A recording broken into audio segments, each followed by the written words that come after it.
This one, by special request, goes out to Harry in Michigan. You sent us this on Friday. Yeah.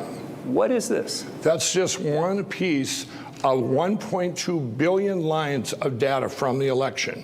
Okay, within that will be timestamps of when it happened. There'll be flips in there. So we sent this to our own experts. Mm-hmm. He said that it doesn't show any specific actions of any kind, election-related or not, and it's proof of nothing. Okay, so he said that's nothing, huh? Well, he's wrong. Then you didn't hire a cyber expert.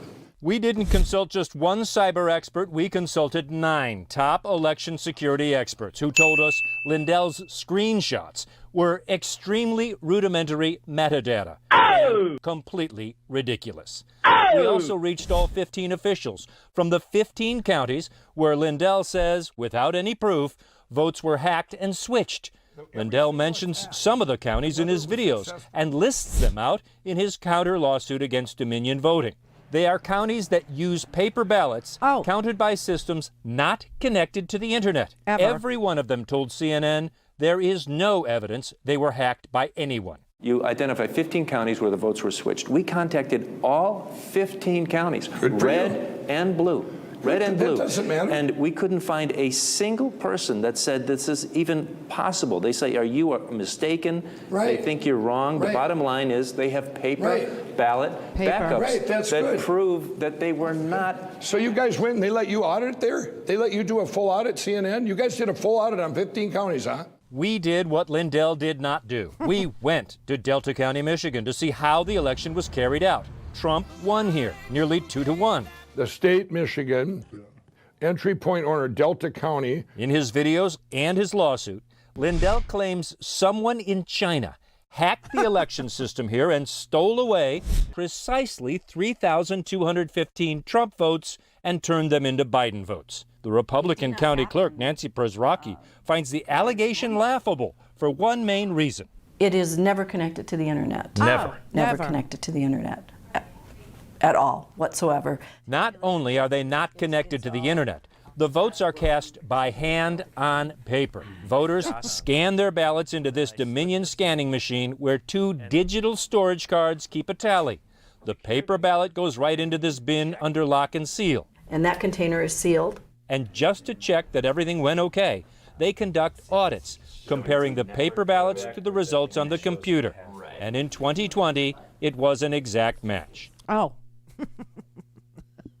Okay, Harry, he's lying. He's lying, okay? And he is going to do a symposium somewhere on the internets, Mike Lindell is, and it will be replete with MyPillow discount offers. It's a grift, honey. I'm so sorry that they come into your house and lie to you in your own freaking abode. I'm sorry that they come into your house and lie to you while you're sitting in your chair, while you're comfortable in your own living room. I am. I think it's disgusting. I think it should be illegal for people to brand themselves as news when they are clearly not news, when they are clearly propagandists, when they are clearly lying, when there is no fact checking, there is no due diligence to claim whatever they're claiming is true. They don't lift a finger to do any research before they tell you whatever it is they think, and by them I mean Newsmax, I mean OAN, and I mean Fox News. They don't lift a finger to find out before they tell you things if those things are true.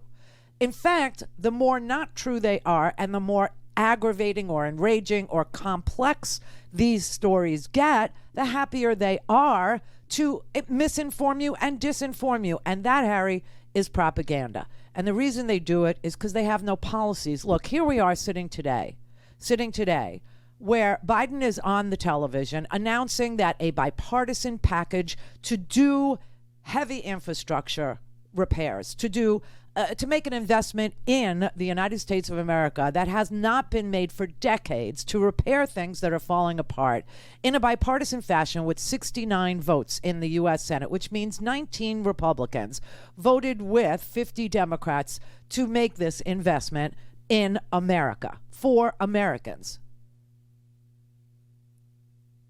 So we're sitting here celebrating real governing. For a brief moment in time, we had some, And they're sitting over there trying to enrage you so that you will still vote for them, even though they didn't produce for you. They didn't do anything for you. They did nothing for you. They absolutely did not have, I mean, they every week was infrastructure week. Every week they were going to build a wall and Mexico was going to pay for it. Every week they were going to tackle immigration. Every week they were going to tackle, the income inequality. Every week they were going to do something about, justice and policing. They were going to do something on COVID. Every week they were going to do, and then they would turn around and say, oh, don't worry about COVID. It's going to go away. It'll just go away. It'll magically disappear. It'll go away. They're liars, Harry. I'm sorry. They're liars. You know why they lie? They lie because it's easy. It's easy to lie. It's hard to govern. And they're not really particularly interested in hard work. They're also not interested in principles or character or anything. I mean, look, the whole mantra of the grand old perverts, the grand old party for years and years was local control, right? Local control. Well, where did that go in the case of COVID? It's all hypocrisy. It's just they tell you what they think you want to hear, that you locally in your town in Michigan are in control of what happens in your town in Michigan. But here they are taking away the power of the local election supervisor and giving it to the state legislature, which is in Lansing, and it could be far away from where you vote. Here they are taking away the school board's power to take an assessment about whether or not COVID is rampant in your community, whether or not there's a predominance of unvaccinated people in your community, and kids are going back to school, and so maybe they have to do mask mandates in the school. Maybe the teachers are vaccinated, but the kids aren't. Maybe the teachers aren't vaccinated and the kids aren't. But that's a local question. And here you have your governor's life being threatened, that they would threaten to kidnap her and try her for treason for mandating masks in the middle of a pandemic is bizarro world. And now, we've got our governor here in Florida, which is where I am, Harry. I'm in Florida. Yeah, Florida man is a thing. It's a real thing. And it's all fun and games until you realize Florida man has kids. It's all fun to watch him wrestle the alligator on the YouTubes until you realize, oh my God, that guy has kids. And he ain't vaccinated and he's sending those kids to school without a mask on their face. And here we are with the highest level of hospitalized children from COVID in the nation.